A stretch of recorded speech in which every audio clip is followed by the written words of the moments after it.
Untuk header ni aku dah potting. Okay, potting ada just tinggal polish sikit je dekat bahagian intake hampir finishing lah. Untuk exhaust dia belum finishing lagi, tapi dah 20%. Okay, tapi aku dah besarkan lah diameternya. Untuk laluan flow intake dan exhaust dia dah besar. Dan yang ini untuk potting lah, pada setiap orang dia ikut cita rasa masing-masing. Macam aku secara kampung lagi lah, belum 100% orang kata buat ukuran yang detail. Tapi kita ikut pengalaman yang kita dah potting. Yang potting biasanya macam ini, power mesti keluar. Nak cross flow kat mana nak potong semua. Lepas tu cara aku buang, tapi tak semua head aku akan buang dia punya buff guard. Sebab korang kena tahu lah, kau pakai cam tinggi, bila korang buang buff guard, dia ada lagi risiko yang apa orang kata, dia punya lubang untuk buff guard, rumah buff tu dia dah lonjong. So kat situ kena jaga.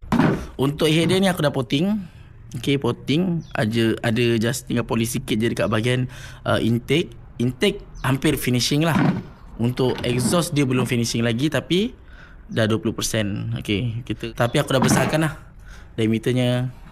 Untuk laluan flow intake dan exhaust dia dah besar. Dan yang ini untuk potting lah, pada setiap orang dia ikut cita rasa masing-masing. Macam aku secara kampung lagi lah, belum 100% orang kata buat ukuran yang detail. Tapi kita ikut pengalaman yang kita dah potting. Yang potting biasanya macam ini, power mesti keluar.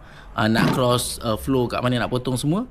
Lepas tu cara aku buang, tapi tak semua head aku akan buang dia punya buff guard. Sebab korang kena tahu lah, kau pakai cam tinggi, bila korang buang buff guard, dia ada lagi risiko yang apa orang kata, dia punya lubang untuk buff guard, rumah buff tu dia dah lonjong. So kat situ kena jaga.